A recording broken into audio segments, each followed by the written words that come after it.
Let's see.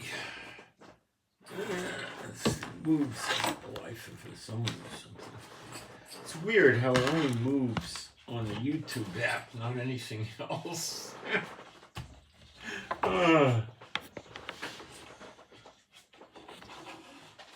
Okay. You call me Moshe.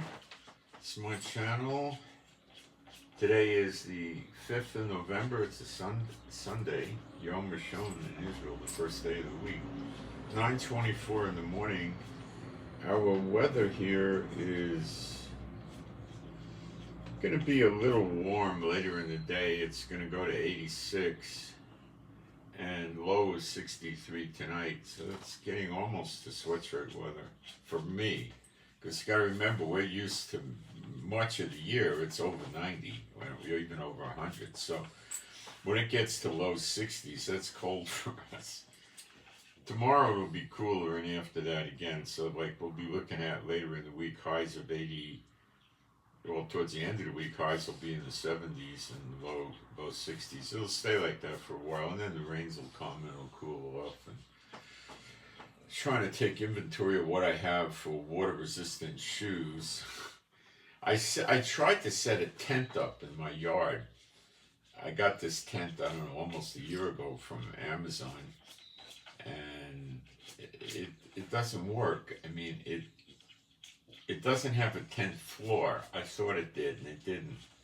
So it blows away, and then it collapses. You can't use it. It's junk, you know. I mean, we tried staking it, but we got wood chips for that ecological stuff for the garden, and it doesn't stake. You just can't use it. It's just junk. If I had little kids, they could set a tent up in the house and they could play with it, but no way. All right, so 1 second.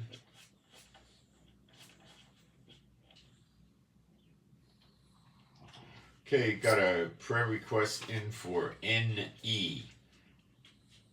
Nancy Echo. N.E. Nancy Echo. N.E. Truck repairs, pray for it to be not expensive and they do good work. So for N.E. Nancy Echo, truck repairs, pray that they do good work and the price is not expensive. Apparently there's no knowledge as to what's wrong with the truck, but it could be expensive. I think it's transmission or something. So, okie dokie. Let's do our praise. It's a Bible-believing site. There is no God like Jehovah. There is no God like Jehovah. There is no God like Jehovah. There is no God like Jehovah. There is no God like Jehovah. There is no God like Jehovah. There is no God like Jehovah. There is no Messiah like Yeshua. There is no Messiah like Yeshua. There is no Messiah like Yeshua. There is no Messiah like Yeshua. There is no Messiah like Yeshua. There is no Messiah like Yeshua. There is no Messiah like Yeshua. Okay. Let me drop in on our live stream and make sure everything is running right. And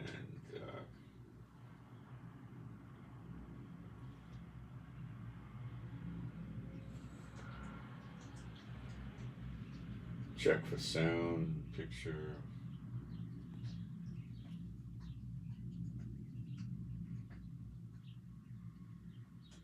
I want to hear sound. Check for sound. I got sound. Okay. Little housekeeping in the chat very quickly. If you want to put questions up in the chat, go ahead. Try to keep them kind of relevant, at least to the Bible or what I'm talking about.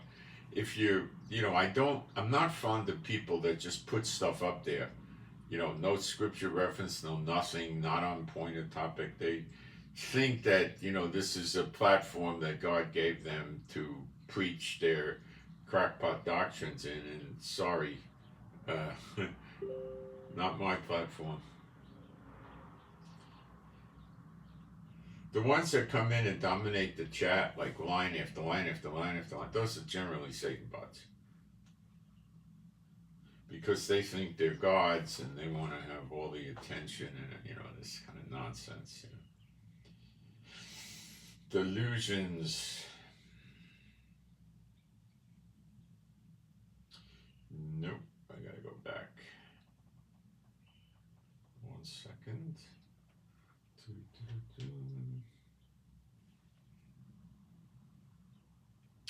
Went to the wrong place.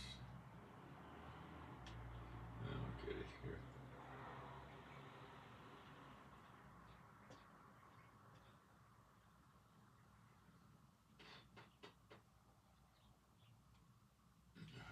Stupid thing. Okay, let's try again.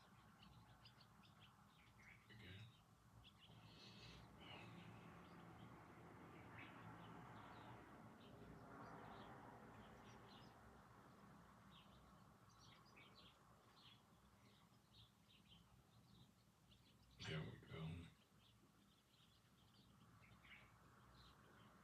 Got it.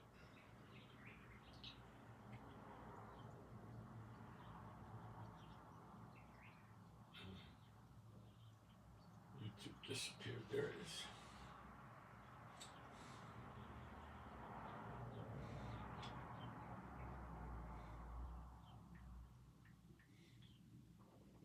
I'm getting typos today.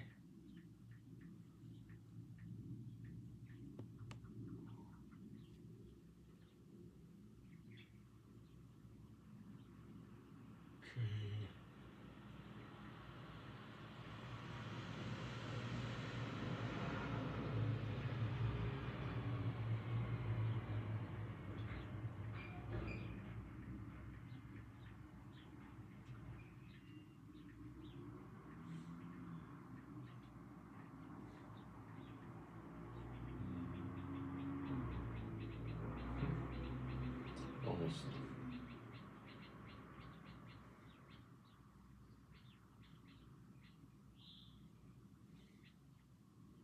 Done. Okay. Let's talk about what's going on in the Gaza, Hezbollah, Houthi rebel Iran war thing. First thing I want to tell you is I found out this morning that there are not 70 American and friends warships in the region here. It's 48.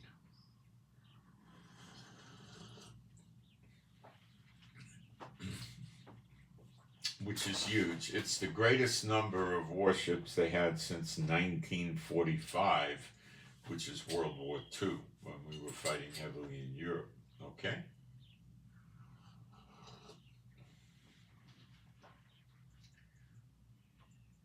Last I heard, Dwight D. Eisenhower was traversing through the Red Sea.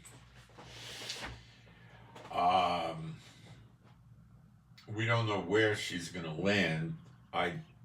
She could stay in the Red Sea, but I'm not leaning towards that. It could go down by what I think they call the Arabian Ocean, where the Red Sea dumps out under Yemen to the large body of water. I think it's the Sea of Oman or Arabian Sea, whatever they call it. It could go there, because then it could deploy aircraft easily into Yemen. It could stay, 200 miles or 300 miles away from Yemen, so they're not going to, very easily get any kind of accurate missile hit at it,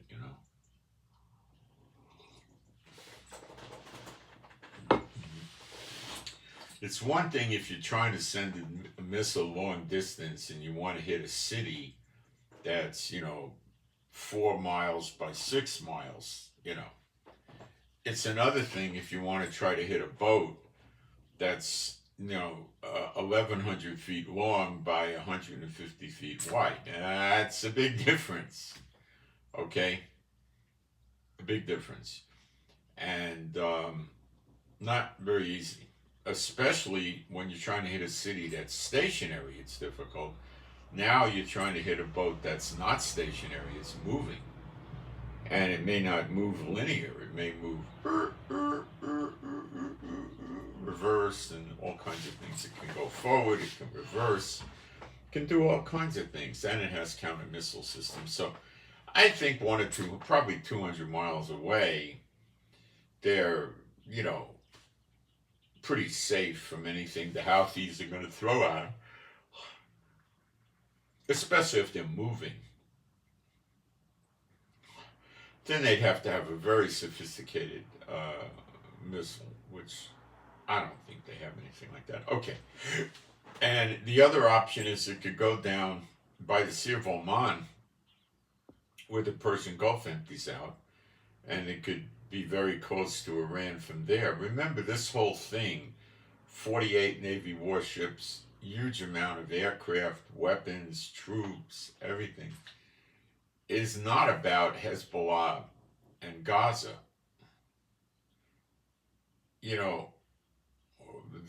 We could take care of that ourselves. We could throw Syria in the mix and we could still take care of it ourselves. It's not that. Okay? It's about Iran. And Iran has defied them. We don't care how many stinking aircraft carriers you got here, man. We don't care. We're not afraid. And last night they attacked the American bases in Iraq and Syria again. I don't know which base or bases they hit, but they hit at least one base. Now, they're eventually going to charge these bases. Okay? The way that would work is tricky for them and extremely lethal against them, because they have to watch out for American helicopters and aircraft that'll be only too happy to blow them up. So they need to stealthily position rockets, mortars, shoulder-fired missiles of various kinds in reasonably close proximity to the American base, which I would think they need to probably be within no more than 5 miles. And they're going to get picked up by American drones, planes, and helicopters. And if they're packing missiles and mortars, they'll get blown up. So it sounds nice. We're going to go get them, boom, boom, boom. We're going to burn the bases on and you go try it. So I don't know. They've got a lot of what I call disposable assets, fanatics that'll, blindly charge with them, knowing a lot of them are going to get mowed down. I know that.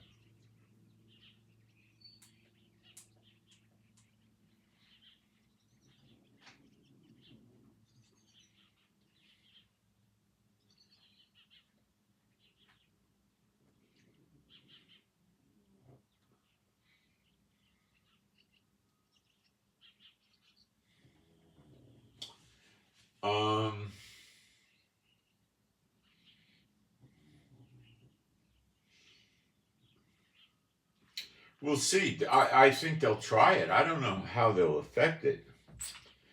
They might have tunnels they can dig to get near them. I don't know, guys, but they said it, and I believe they'll fulfill their promise. They generally do.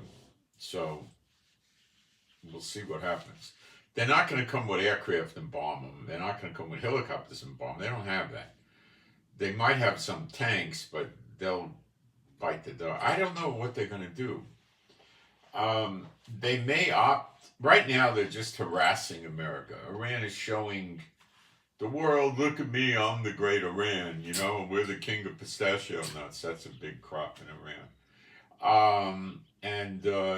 We got a great big pistachio nut coming your way, Sort of posturing like Hezbollah is doing, but less severe. Okay. The attack on the bases is from Iranian puppet militia groups, Muslim terrorist types. And they're not... Iran figures the fight will never take place on Iranian soil it'll happen in Iraq and Syria, which they could care less about. Syria's a mess anyway, and Iraq is not any kind of an asset that Iran is worried about holding on to. Okay? So the tensions are still high. Blinken went to meet with, like Jordan, Saudi, UAE, and a few other countries. I think they met in Jordan. Talked about whatever. They say that the conversation pertained to a ceasefire in Gaza. That Blinken's trying to make himself look good to the radical Muslims in the area that are at war or want to be at war with Israel. So he's saying, we try to push them for a ceasefire, but, Hamas will regroup and it'll be worse and the war will last longer. It won't help anything, and this, that, or the other thing. And I told you, Hamas is not about to say, okay, we'll give you 240 of the, whatever the number is, of the hostages now, and give us a ceasefire. We want, 3 days or 5 days. Well, what they're sitting there saying, what do we do if the Zionists change their mind 12 hours into it? We give them the hostages, and then they say, well, you did something wrong, so now we're going to resume attacking. And then what do? Call Iran on the phone, and what's Iran going to do? Don't worry, I'll send you some pistachio nuts. What's Iran going to do? So, situation is rough, for Hamas. Israel, they split Gaza into two. Gaza looks like this sort of like this on the Mediterranean. So they're up at the north of let's call it the northern Gazan sector now. They're up in the south. They're in the south. They're in the north. Navy ships are in the Mediterranean attacking them with artillery and missiles. And we have our forces on the east, which, tanks, mobile artillery, guns, all the stuff, everything. So we've surrounded Gaza City inside this North Gaza Strip, the northern part of the Gaza Strip, and we're going to, what do you do when you surround? You enclose them. Meanwhile, they're still managing to launch rockets. It's subsided noticeably, but it still happens, and there's an occasional barrage. So I do not believe they have any capability whatsoever of launching these rockets from 100 feet under the ground in tunnels, aiming it through the exit door. And for a million reasons, that's not happening, okay? So they got to go out. So they got to take the missile launcher components, and most of these are generally Katyushas, short-range, immature, not aimable rockets.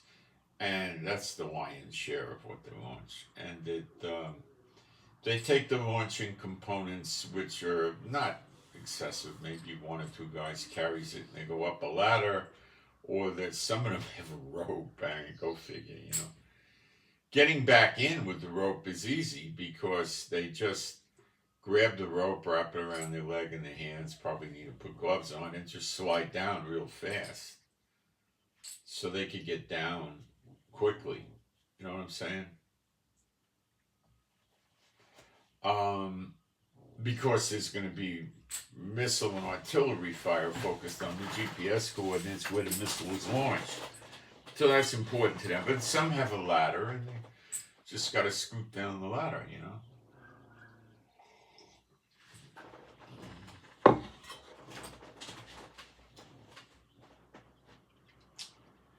So they're still sneaking out from their trapdoors that are concealed with the ambience of the environment, where the trapdoors could be inside buildings. They could have a car parked over a trapdoor, and then when the guy's going to come out, somebody pushes the car. It could be a junk car, just pushes it away, and then when they come out, and then when they're finished, some kids come and push it back. That's another way to do it, or use a truck. So they get the missile launches out, maybe on a roof of a building, I don't and they launch, and then they run for their lives. So our troops, since we have boots on the ground and we have observation posts, I put a video up on Friday night of our troops in, I think it was Gaza City, singing, worshiping Sabbath and singing songs and chanting and stuff like that. So we had Jewish soldiers in their capital, Gaza City, on Shabbat, celebrating the Shabbat in their turf. It's over, really. I mean, Hamas is going down memory lane fast. So we're watching avidly. Believe me, Israel wants to stop these rockets. They pop out and of an entrance, a tunnel, we call an artillery strike or an airstrike on that entrance and blow it up. But 300 miles of tunnels is a lot of trapdoor entrances and stuff like that. So it's a time-consuming process. But I think the amount of time it'll take till the rockets really subside. And last night we had, 8 or 9 hours. We had one rocket or something, or none or something. No, I think we had about 8 or 9 hours without a rocket or something like that. So it's being cut down, okay? But every day we get more entrances and exits, and we kill more terrorists trying to pop out and ambush us. And the more these entrances and exits get disabled and blown up, the harder and harder it is for them to get out and do rockets. The big thing coming up is the actual Hamas headquarters is under one of those hospitals. Shifa Hospital, maybe. And we're probably today or tomorrow, we're going to take care of that. If we didn't even do it last night, but I don't think we did. Blow it up.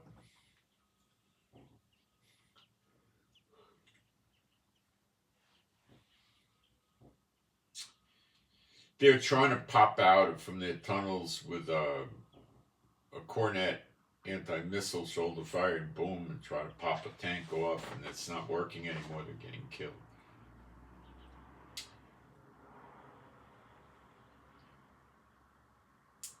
It's going to take a little more time, and the IDF really believes in an extremely low casualty rate. And since we started the ground invasion, we destroyed 2,500 targets. Houses, buildings, whatever that belongs to Hamas. That's quite a bit on top of all the previous damage. Guys, when you run the math on this, there ain't going to be any place for these people to return to in Gaza. I mean, it's a shambles now, the northern part, so, we'll see.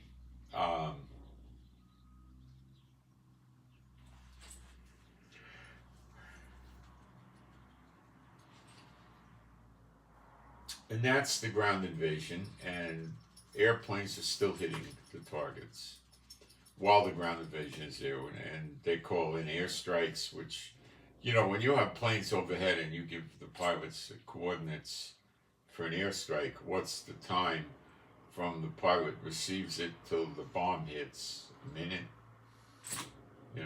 Less even, I don't know. It's really fast.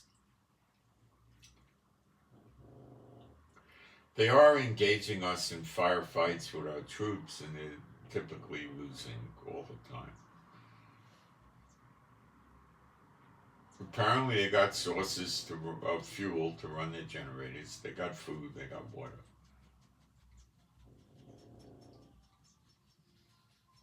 Medical's becoming sparse for them because the hospitals are shutting down.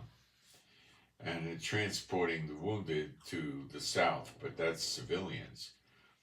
The ones that are in Hamas, they tried to send 20 of them down with the civilians, and they were identified as Hamas members before they got to Egypt. where there's a field hospital, so they couldn't go in. Biden was a little peeved about that one. They fired a missile yesterday, apparently at civilians attempting to leave northern Gaza to go to South Gaza where it's safe. And that's how sick they are. To set an example, if you try to leave, we'll kill you. They shot one of their own missiles at them. That's how bad they are. Okay? Hitler's brown shirts were bad. His Gestapo was bad, but I don't think they ever reached a level like that. Wow.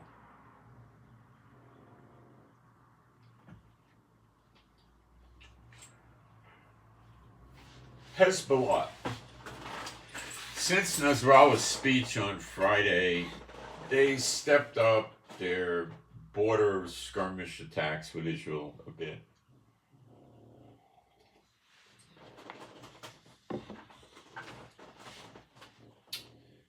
And we've been retaliating in a disproportionate fashion, like 2, 3, 4 times more retaliation. He's not going to do anything. I don't believe it. I don't think he's going to shoot missiles into Israel. All over the cities and stuff. He knows if he does that, he'll get a couple hours of damage into Israel most, and then Hamas will be no more. Okay. Hezbollah will be no more. So, now Lebanon punks out the government, the real, de jure government. Hamas is, Hezbollah is the de facto government, but the de jure government is Hezbollah. And they said, well, we're not going to fight against Hezbollah because that'll be a civil war, and that'll last long. So we're going to leave Hezbollah alone, and if Israel attacks us, we'll go to the UN Security Council and get them to shut it down. Well, that works great until the UK and Biden veto it, and then Lebanon is out there swinging in the breeze. The Houthis are doing tokenism with the missiles and rockets, and they may try to do it. Saudi shot down a Houthi rocket flying over their territory yesterday. And I think one of our warships did also. Their efforts are meager.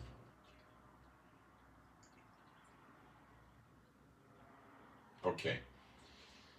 So Iran is thinking that they're going to keep the fighting away from the Iranian homeland by using the rebel forces and their militias in Iraq and Syria to attack American bases and drive them out of the Middle East, which is their game plan. Or the game plan they're revealing. This could be a big difference, as there really is. Their hope is that America will not hit them, it'll just hit these militia groups.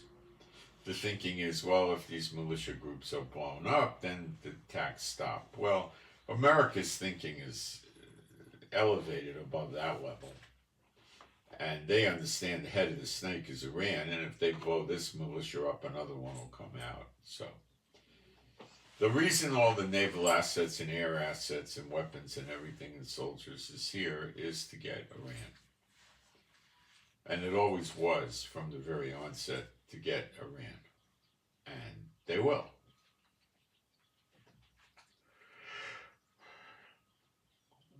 By no means do I see any signs of an invasion of Iran. Probably just very severe bombing, hitting a lot of key things, and possibly destroying their navy, because you can't put the navy on the ground.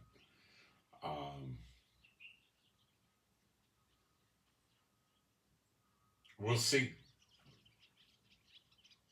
That's why Sullivan came here or Blinken rather, not Sullivan. Blinken came here to talk to the other Arab states, to give them assurances and stuff what will be done when the war of Iran starts, because Kuwait, UAE, Saudi are afraid, they'll hit us with missiles and da-da-da-da. So Blinken has to hold their hand. I'm not hearing about more aircraft carriers headed this way. I don't think there are.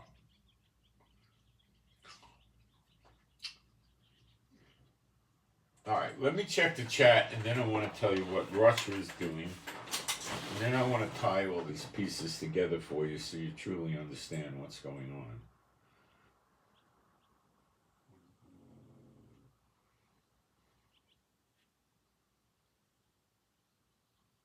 Okay. Russia has been, in the last day or so, transporting large amounts of equipment in cargo planes to Kaliningrad. Okay?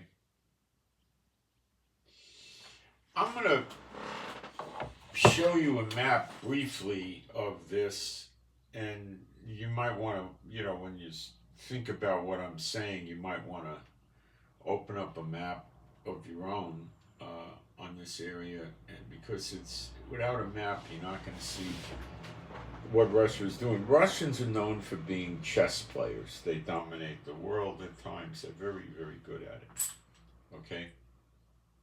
And they understand sacrificial pawns to pull somebody in a trap, and then you take their king or their queen, giving up a pawn or a lesser item like a bishop or something. Okay, so they're very good at that, and Putin's playing chess right now with the war, and I'm going to show you his game.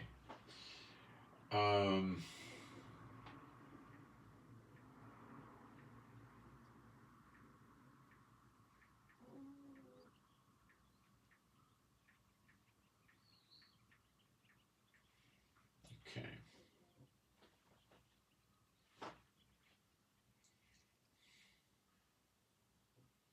Well, it's a foreign language map. We don't need that.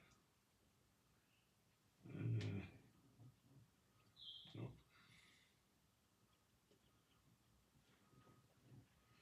Let's see a good map here.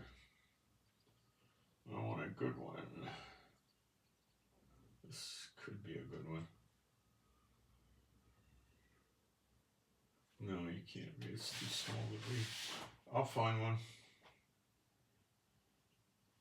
This might be the best. Okay.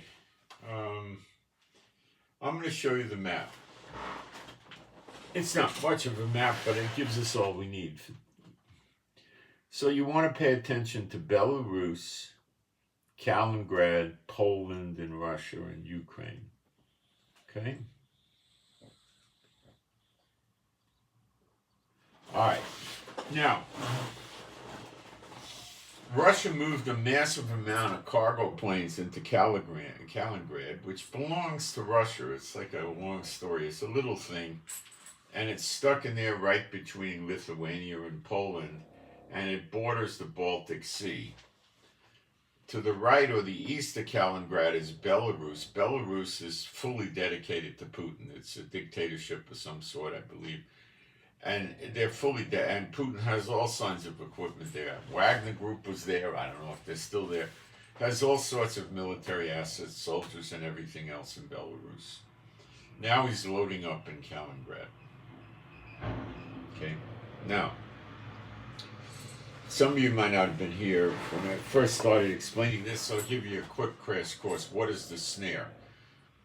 They're pulling America into a snare. Jeremiah 50 verse 24 says the daughter of Babylon is in a snare. And right now, America is not in the snare. It's being drawn deeper into the snare. It's not all the way in, but it's on the way quickly, and it's progressing by the day. So, who's running the snare? China and Russia. And they have two countries that are lesser influential, but they're still, let's say, on the executive team. They're managers, and that's North Korea and Iran. Okay? The people like Hezbollah, Hamas, the Houthis, they're just working grunts in the factory, disposable throwaway assets that they don't care about. All right? Now, China, Russia, North Korea, and Iran have all been getting their back broken economically from the sanctions going all the way back to Trump.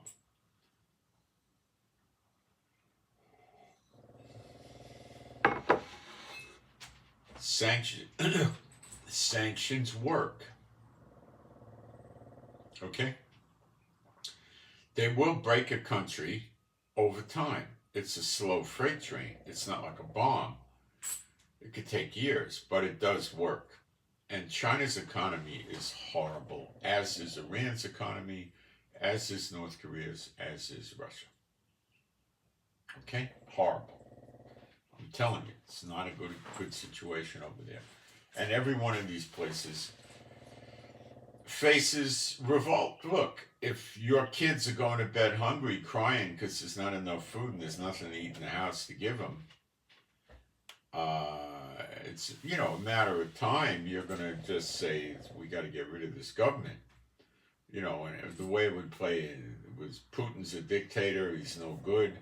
Him and his oligarchs got all the money. We're starving. He's picking fights with NATO and America. Let's get rid of this guy, go to NATO and say, we're sorry, we got rid of Putin. And what will they do? They'll start sending cargo planes of food and medical over there. That's what they'll do. And then they set up a Federal Reserve Bank in Walmart, McDonald's, and everybody comes back. Okay. And they demilitarize Russia and break it up into pieces, and the end of the Russian Empire. Okay? And that's not the direction Putin is heading. Okay? Because at some point in time, he has to live in exile somewhere, wherever that is, like, in an underground fortress in Beijing or something, or they'll kill him.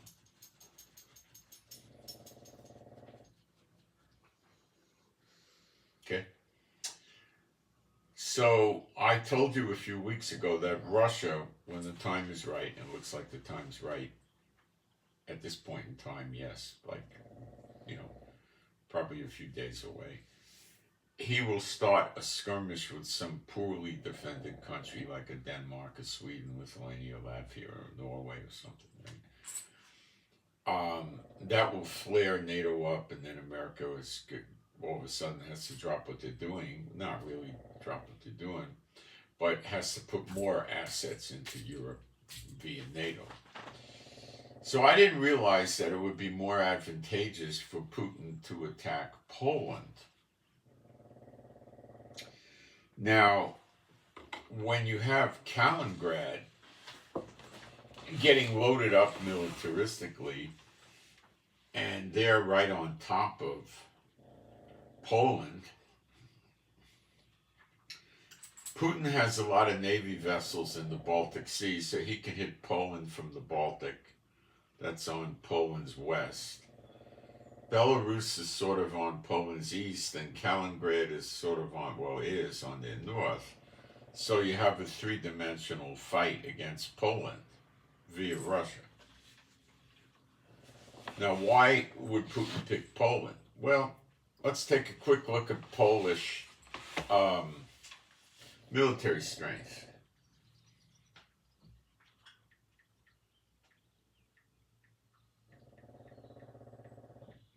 That's Chief snoring. Politics bores him. He likes the galloping gourmet, stuff like that.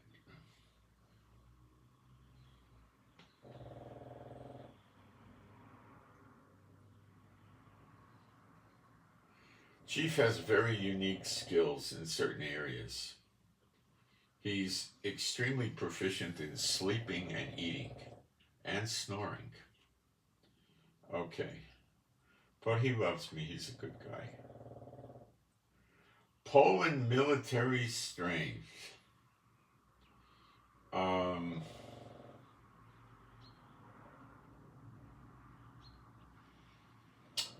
Their active military is 120,000.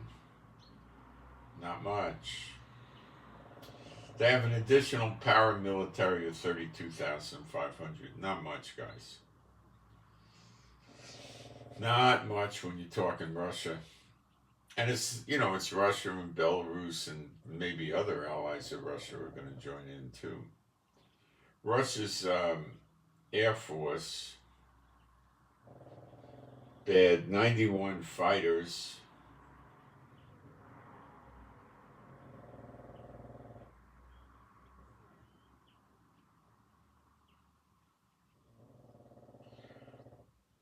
208 helicopters and 30 attack helicopters. Not much. Let's see what they're doing with tanks.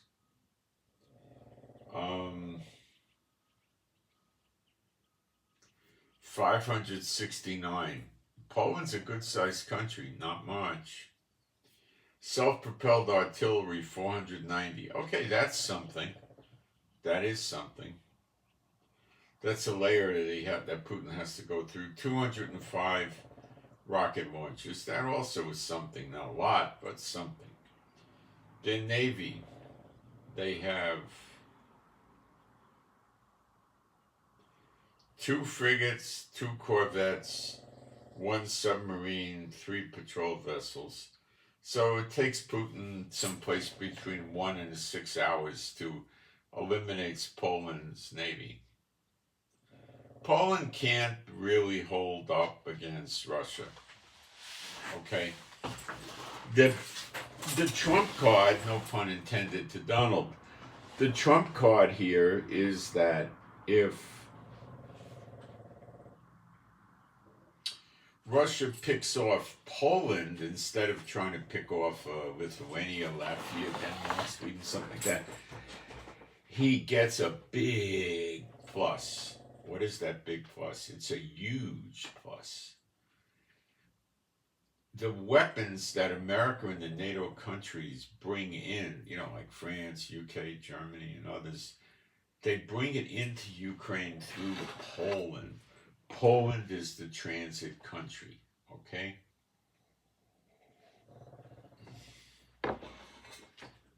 Because of the border with Ukraine.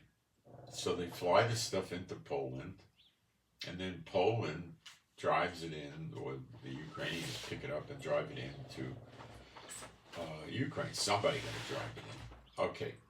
And Ukraine will fold within 2 or 3 weeks if they're not getting any more arms shipments from America. Okay. A month maximum. I think 2 weeks is about it, though. The House is still floundering around getting an aid bill going for Ukraine. I don't think it passed in the Senate or anything yet. So, but that could happen in a matter of hours. They could, increase that. But it takes time to get weapons over there.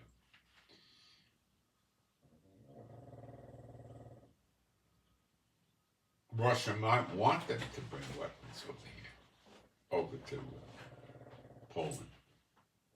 So, what our boy Vladimir Putin's going to do is start harassing Poland, and then if the signs are right, invade. If not, like what? Like what we do to Syria. Iran brings missiles and weapons into Syria. We bomb it and missile blow it up and wreck it. So he'll do the same with the Poland airports, or he'll attack the cargo after it lands, or things like that. Create a general harassment that will make America and NATO want to dedicate more military resources to the Poland region, okay? But not enough to make them want to,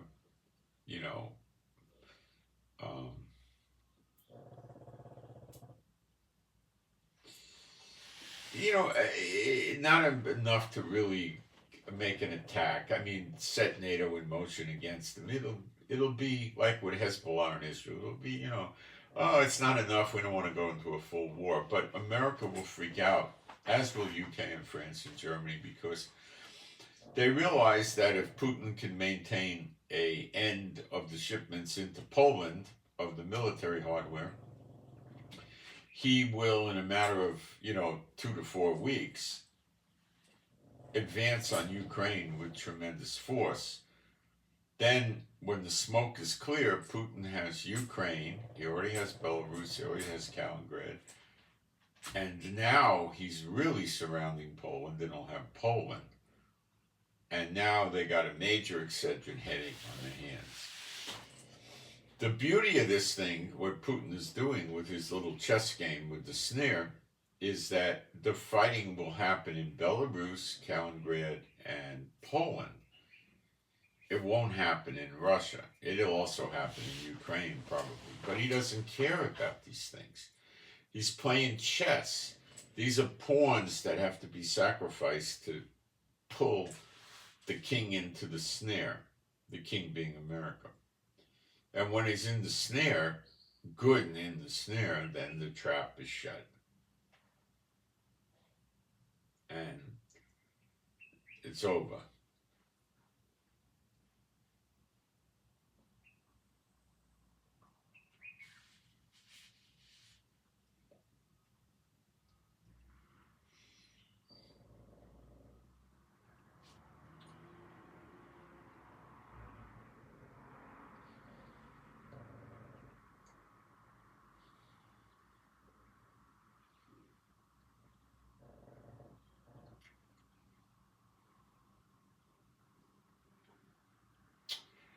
So what's America going to do? America is going to see the writing on the wall. And Putin may not even have to attack Poland. He just looks like he's going to attack Poland, and America's going to start dumping more resources in there, into that area with NATO. The name of the game is to have America's military resources, assets, stretched out all over the globe so they can attack America at the home front. That's their goal. And it looks like they're working their way towards it. And I could put this on YouTube and on Telegram, and they're not going to understand it. Look, let me tell you the truth. If you watch what's going on in the news and you really understand true Bible prophecy, not the junk the church teaches, true Bible prophecy, okay, like America is the daughter of Babylon, and you know Zechariah 12, you know Jeremiah 30, Jacob's trouble, and all the nations that God dispersed the Israelites into over the many centuries are going to be destroyed during the birth pangs. You know all this, and you look at what they're doing, it's easy steezy. America gets trapped in a snare, and her demise comes suddenly. Now let me break down what China is likely to what's likely to happen in China. Well, first they got to get the snare working better with Iran, but Iran's doing their job. The militias keep attacking the American bases. The Iraqi militias say they're going to start overrunning the American bases, and let's see what happens, right? They're going to do it. So that causes more military assets being deployed into the Middle East, which is exactly what they want, okay? Hamas is a lost cause. So the best thing they came to a conclusion of is it's over. They did a stupid move. They did it without checking with us. It's brought horrific press down on them. They can't reverse out of it now. Well, let's leave.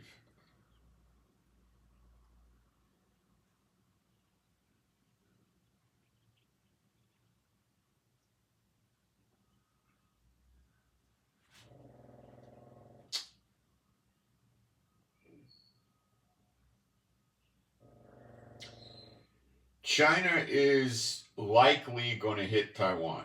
They want Taiwan. Every day the Taiwanese people wake up and they've got a bunch of Chinese airplanes flying around violating their airspace, and they have anywhere from, 4 to 7 or 8 Navy ships surrounding them every day. So China's playing a game. You know what? They're used to it. Every day they're there for months. One day they wake up and it's a real attack. To make the distraction crazier, North Korea will attack and invade rather quickly, probably within hours, South Korea. The plan is that he has so much artillery, missiles, and rockets, is to just rain it down like a wall of fire, starting at the border, rolling inward, and then move his armor, his mobile artillery and tanks and some troops and armored carriers, personnel carriers, move them in and progress deeper and deeper into South Korea. Okay? Now, what does that do for him? Well, first of all, to China, he's an asset, but not a throwaway asset like Hamas or something. He's like a medium level asset, a manager. They'd rather not lose him. But his methodology will mean the fighting is on South Korean homeland. And that's what they want. So he will push fast into South Korea. He could probably go quite a few miles in the first day. Casualties would be high. He doesn't care.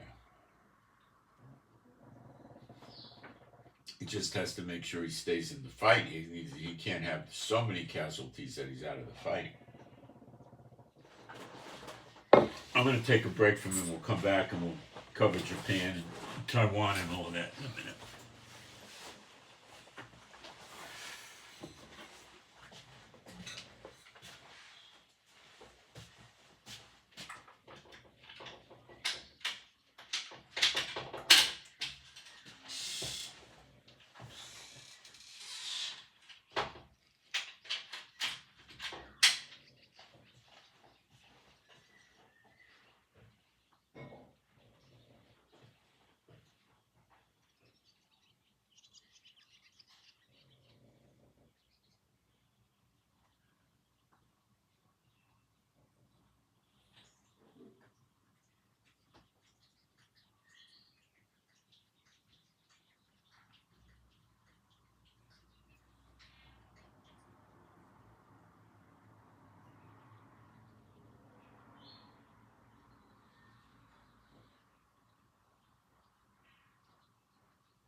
Does America not know that this stuff is happening to her? No, they do.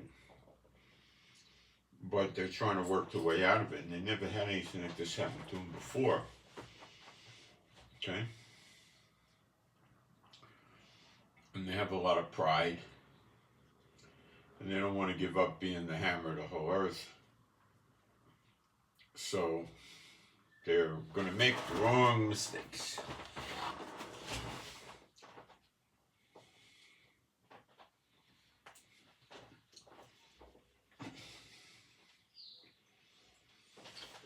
Japan will start attacking China when China hits Taiwan.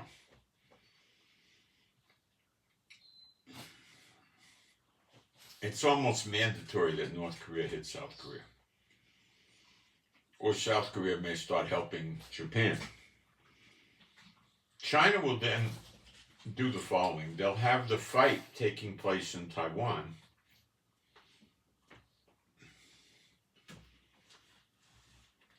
And if Japan stays out of it, they're happy enough with that.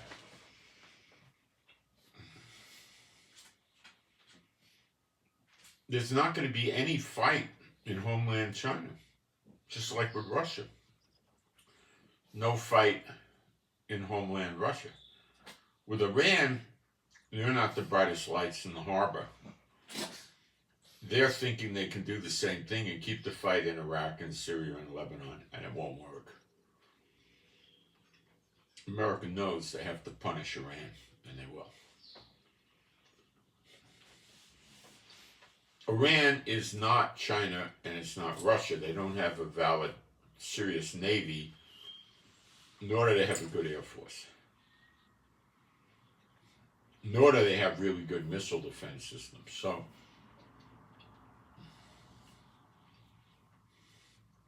Iran has tunnels and they'll go hide in their tunnels. Hitting Iran is, to the American military, massively different than hitting China or Russia. It's like the difference between, red and yellow. I mean, it's a huge difference,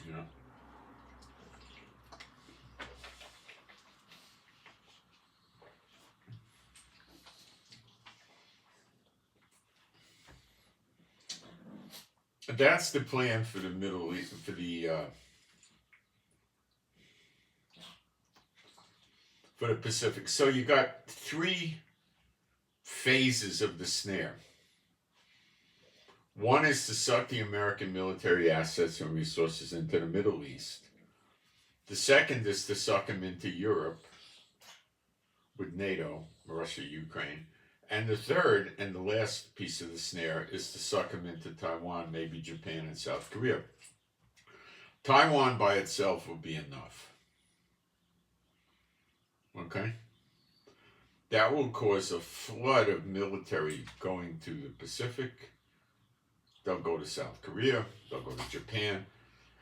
They'll go to Guam. They're already there. They've got a good 3, if not 4 aircraft carrier groups over there.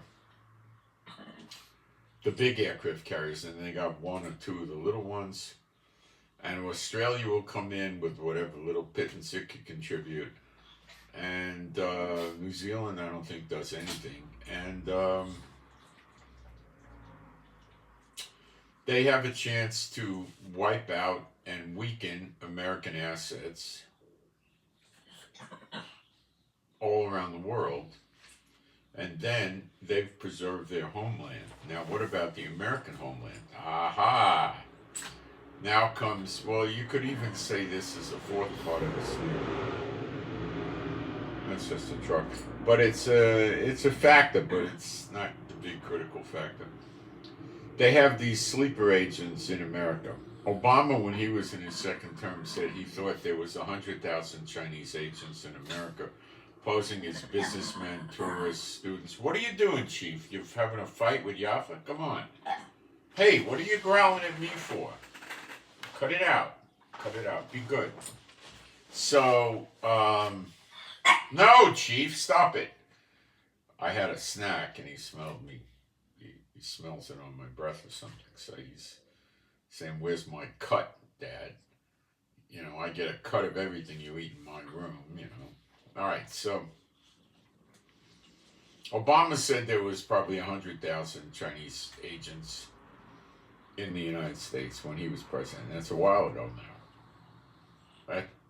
You know, what's that, 6, 7 years, something like that. It could be 8 years ago. We don't know how many they have there, okay? But it's a lot. And Russia's got them there. And then with Biden's open door and loose immigration before the open door, we don't know how many are there. Thousands. They don't need hundreds of thousands to do what they're going to do. Okay? I think they're going to copy Hamas, which was lighting fires in America. We see at the end, when the daughter of Babylon gets it, the cities are burning. Fires in and about the cities. So I think they're going to use fire. They're not going to go door to door and start trying to shoot people like in South Israel October 7th, because the Americans will be only too happy to go hunt them down and kill them. You know, they'll be outgunned. They're not going to have tanks and aircraft. They're going to be on pickup trucks, motorcycles, cars, and Americans will outshoot them and outgun them, and take them out. The civilians, be nothing left of them, because they got to go to the people's houses, and the people are in their own turf, and they'll kill Americans, they'll burn houses, they'll rape women, they'll pillage, but they're going to wind up getting killed. Imagine going to the ghettos, what the gangs will do to them. The gangs will rip their heads off. What the gangs will do is they'll do things like severe torture publicly to set an example to the other Chinese. Brutal. You know, they can't do that. It won't work. They could try sabotage. Not easy. I mean, as soon as they start blowing up a bridge or a train station, boom, American security and police are all over it. It's going to be harder and harder to do it. But making fires is easy. Hamas took helium balloons, put some, like a small bottle, maybe a half liter or a liter or so of, a gasoline, a kerosene, a turpentine, or some kind of highly inflammable liquid. And they had a fuse. They lit the fuse, launched the balloon with the wind. It blew into Israel. It would land somewhere, and then the fuse would burn down, and it would combust and burst into flames and start fires. And they burned thousands and thousands of acres of agricultural land. And we know famines are birth pangs, so they could come in and do that easy as pie. They could go to the forests and the agricultural areas and just have a van and make like they're camping someplace or whatever, and just watch the wind. And when the wind is right, they take their balloons and they set it up, they light the fuse, and they let it go up in the air. And man, to burn a forest up, you probably don't need more than 5 or 10 of those. It's not going to work during rainy season very well, but it'll still probably do some good. They could start fires in apartments and plants and factories, making food or all kinds of things. Molotovs, the same kind of balloons, landing in and about buildings. A lot of them aren't going to do anything. They're just going to be out in the concrete burning for a couple of minutes, and then the fuel is gone. But they'll probably burn some cars up. And, you send enough of them. Let's say you send, 70 or 80 into Manhattan, you'd probably have a good result in terms of causing a lot of fires in Manhattan. So it's a swarm attack thing.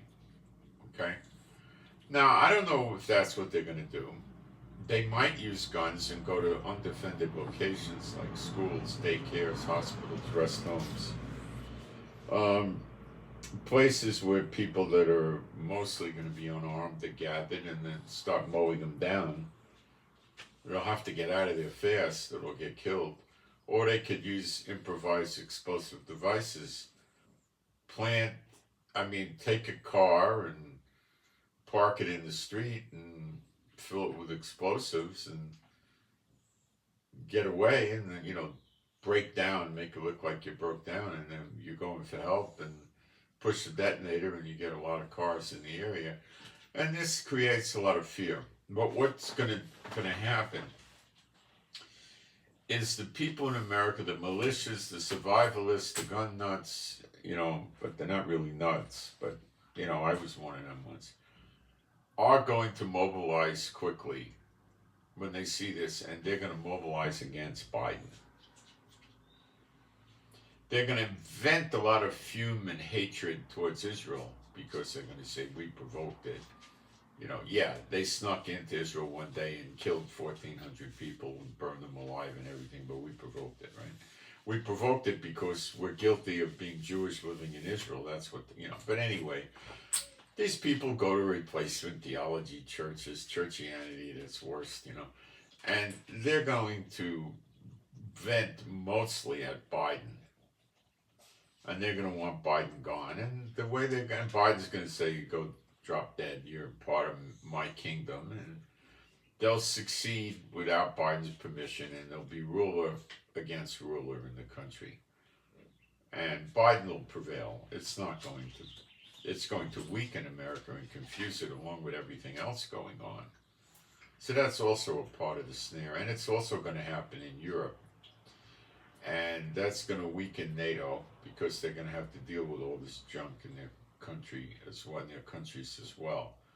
So that's their snare. And then there's going to be little embellishments like the Houthis shutting down oil shipping through the Red Sea, Iran attempting to curtail oil shipments and other shipments in the Persian Gulf, and things like that. Things like that. Now, Israel is most likely going to do a preemptive strike on Hezbollah because when the Americans and the Israelis hit Iran, Hezbollah will probably feel an obligation to start unloading against Israel. Maybe not. He might be too scared, but he might. So a preemptive strike sounds like a good idea. And I think they'll probably do it. So when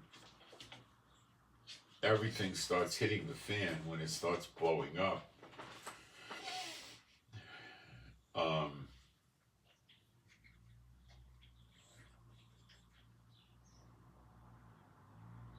it's going to be a mess in America. They'll start with their sleeper agents pretty soon. Right now, they're heating the sleeper agents up so they can recruit more in their ranks. They're doing protests, demonstrations. They were at the White House yesterday painting the fence and screaming and yelling, pushing against the fence. They were trying to break in. See what I'm saying? This is the very, very beginning of it.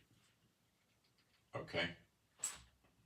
Very, very beginning of it. They're trying to push the fence down in the White House already.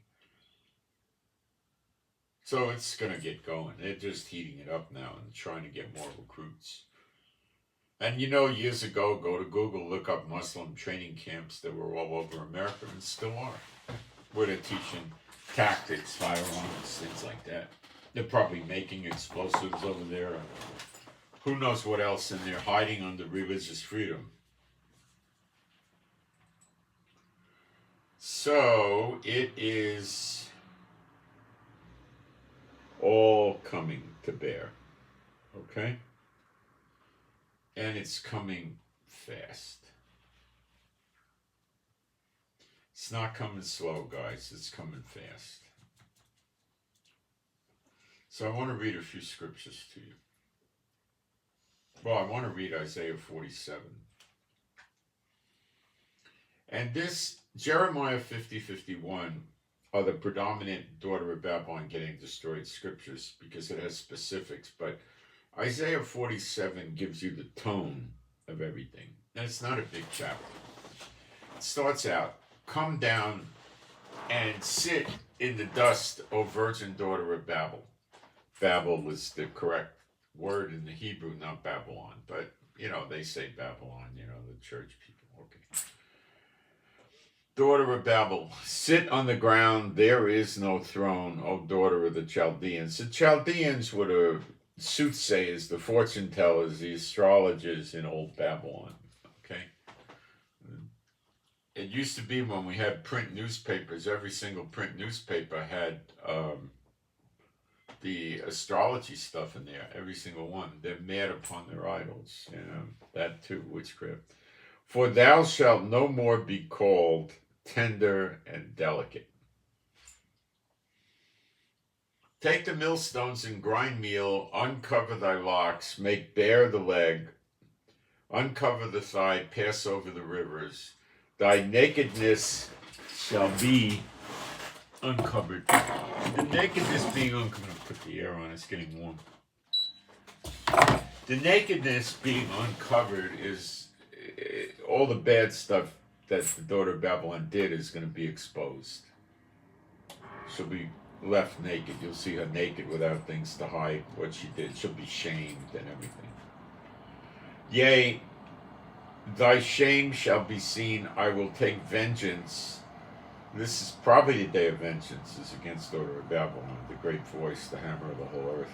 And I will not meet thee as a man. So he's not coming at him like a man. God's not coming at him like a man. They're not getting out of this one. As for our Redeemer, hint, year of redemption, Jehovah of hosts is his name, the Holy One of Israel. It basically says Kadosh Yisrael, Holy One of Israel. It never says Holy One of America or Holy One of the Church. It's not in the Bible anyway. Go try to explain this to these people. They can't. They just look like, Sit thou silent and get thee into darkness, O daughter of the Chaldeans, for thou shalt no more be called the Lady of Kingdoms. And that's what America's trying to hang on to. I was wroth with my people. I have polluted mine inheritance and given them into thine hand. There's 6.5 million known Jews only, not lost tribes, just Judah in America. And there's about 6.6 or 6.7 million in Israel. So long story short, basically the same amount of known Judah in America as in Israel. Getting the picture? And given them into thy hand, thou didst show them no mercy. Upon the ancient thou hast very heavily laid thy yoke. I grew up there. I know about all the discrimination I went through, my friends, my parents. And thou saidst, I shall be a lady forever, so that thou didst not lay these things to thy heart. Neither didst remember the latter end of it. Look, if the Bible didn't say daughter of Babylon, it said United States of America. No country would ever call itself the United States of America. You understand? Okay. Therefore hear now this, thou that are given to pleasure, that dwellest in carelessly. See, that's how they are. They're not very careful. They think they're the king of the whole earth. That dwelleth carelessly, that saith in thy heart, I am, and none beside me. I shall not sit as a widow, neither shall I know the loss of children. Okay? Married to the land is the widow thing, okay. But these two things shall come to thee in a moment. In one day it happens in a day. The loss of children and widowhood. They shall come upon thee in their perfection. For the multitude of thy sorceries, they are loaded with sorcery and witchcraft there. And for the great abundance of thine enchantments. Every Sunday, there's tens of thousands of churches doing witchcraft and sorcery on the people that come there. From the pulpit, try to convince them of that. For thou hast trusted in thy wickedness. That's all it knows, is how to be wicked.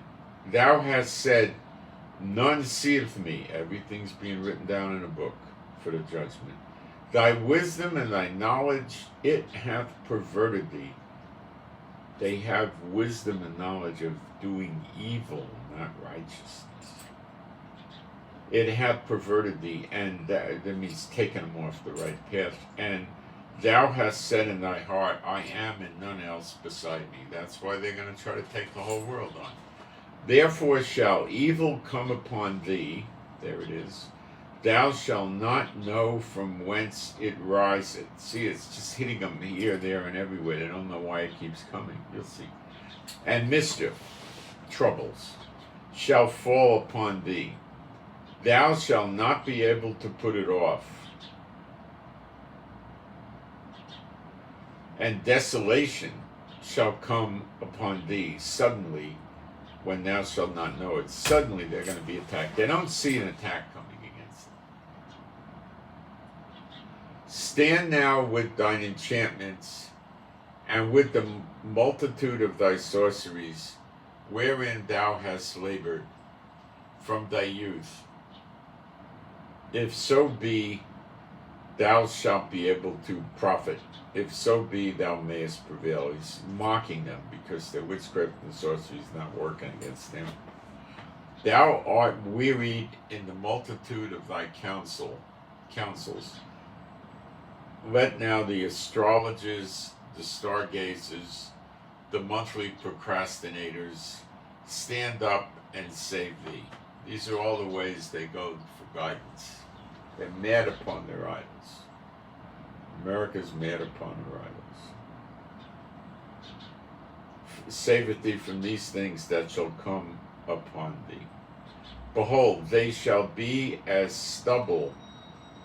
The fire shall burn them. They shall not deliver themselves from the power of the flame. There shall not be a coal to warm at, nor fire to sit before it. Thus shall they be unto thee with whom thou hast labored, even the merchants from thy youth. They shall wander every one to his quarter, none shall save.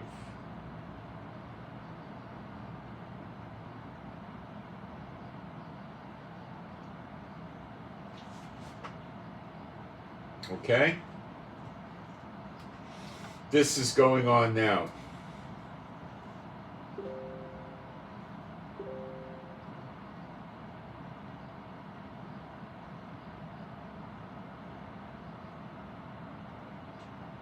It says in Jeremiah 50:51 that they were evil from their youth.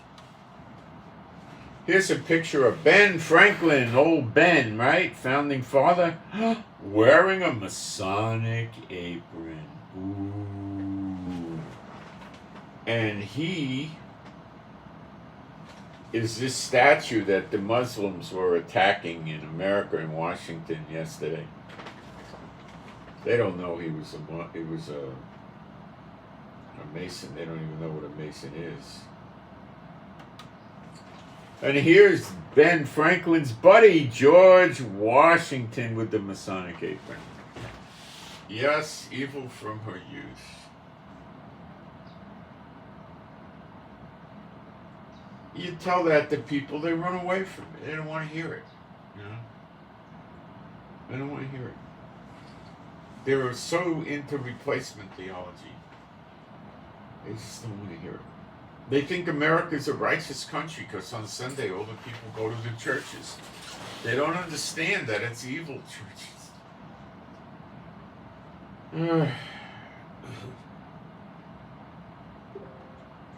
You can tell this stuff to the S-bots and they're not going to believe you. It's not going to do any good. 2 Timothy 3:13. But evil men and seducers shall wax worse and worse, deceiving and being deceived. You see, the S-bots, the false preachers, false teachers, pastors, they deceive their flock, the ones that listen to them. That's the deceiving. And the being deceived is they themselves are deceived by the unclean spirits who are using them as disposable assets to keep themselves out of the pit.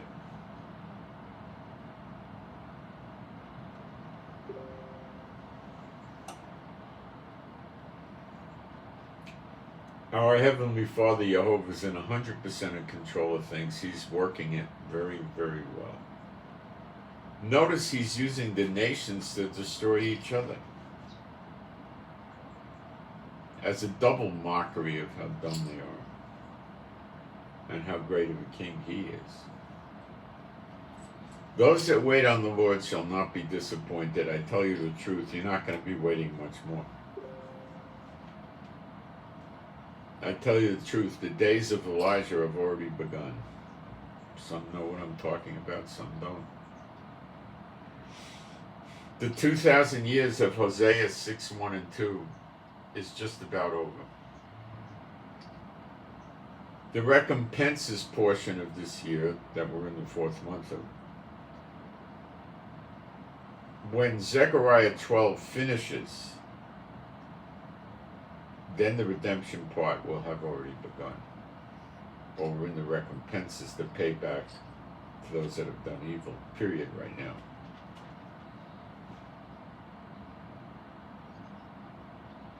It's hard to understand this, but to believe it, but when you look around you, you know it's true, but it's still hard to swallow it. But it is true.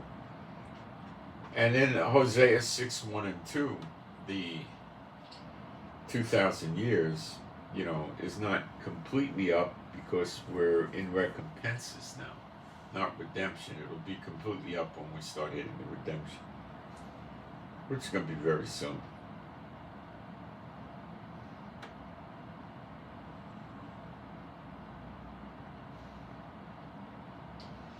The anti-Semitism around the world, you have to look at it this way. That's the beginning of the second Exodus. The veil has not yet been removed from Israel's eyes, so they don't understand yet. But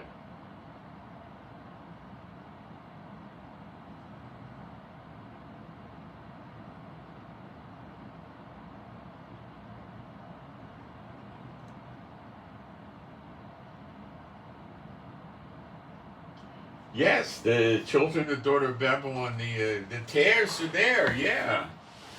They grow up together with the wheat and they look like the wheat. When the wheat grows up, it stands up, but it has fruit in it and it bends down, like we do with the weight of all the load that the S-bots put on us. The tares stand up straight and they have no fruit inside, no good grain, so they don't bend over. So the angels separate the tares from the wheat. And the tares are bound up in bundles waiting to go into the lake of fire. That's the pit. The tares are the children of the evil one. This is all Matthew 13, yeah. That's what it is, nothing but. Okay?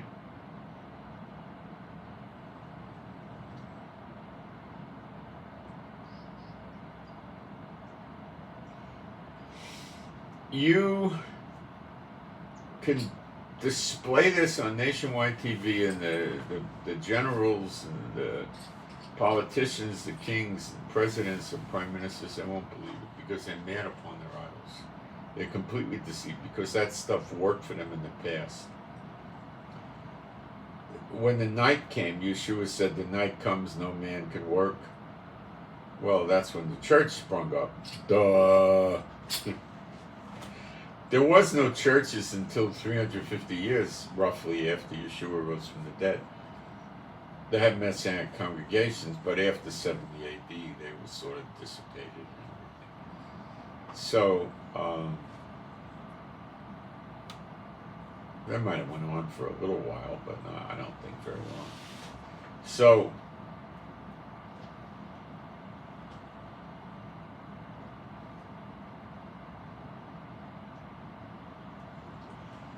there we have, what about Israel? Okay, what they're going to do, this is what I discern, or what I've been shown, the plan with Israel is.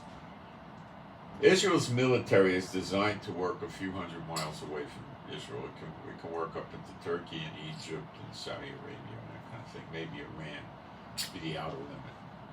We can't go to Russia and attack Russia. We can't go to China. We're not a big problem to them, okay?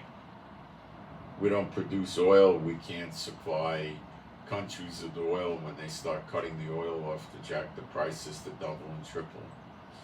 But they're not that worried about us. What are we going to do? Nothing.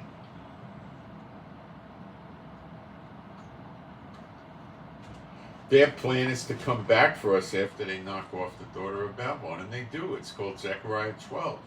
And the two witnesses burn them up on the right hand and the left hand. One of the two witnesses is actually Elijah. The other one is Apostle John. The days of Elijah has begun, those of you with eyes and ears. Now, he's not in his fullness yet. They're going to use fire to destroy the daughter of Babylon, and the two witnesses are going to use fire to destroy them. Does that sound like your Heavenly Father? Silver platter. God is a consuming fire. Elijah was using fire when he was doing his work to get the children of Israel out from under Jezebel. And now he'll be doing his work to get the children of Israel out from under the various false religious leaders, the different rabbi cults and Talmud stuff, and some churches, Messianic congregations, the same garbage. He'll get them out of there, and the bad ones will be destroyed. Those are your tears. So, you could throw this in their face. They don't believe it because it worked for them for so long. They don't understand. You ever hear these churches teach anything honest about your redemption, your recompenses? I never have.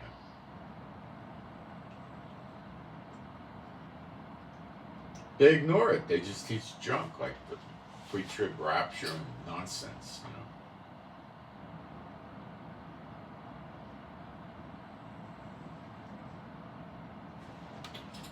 So, stay strong.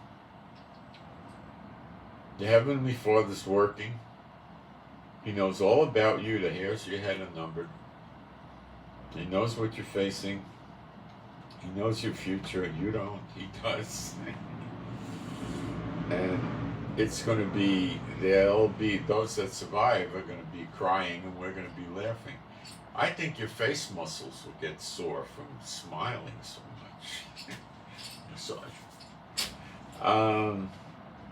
Yeah, it comes. It's coming, man.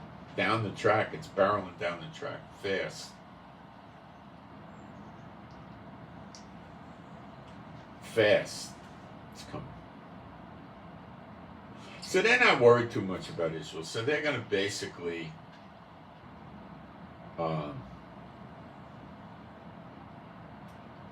worry about polishing off America, and then they figure they could come back and get Israel. Then they figure they could come back and get NATO. They're worried about America. That's the problem with them. That's what they got to get rid of. That's where the sanctions are coming from and everything else. And that's what they'll try. And they'll succeed. And they'll loot and pillage her, and then they'll attack Israel, and they'll get destroyed, and then we loot and pillage them. So the wealth of the sinners is stored up for the righteous. Watch it come to pass. My name, you could call me Moshe. My wife is Rivka.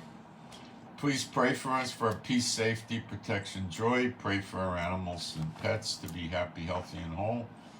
Pray we don't have to go in bomb shelters. And that's it. I send my shalom to all those who love Yeshua HaMashiach, and I'm out.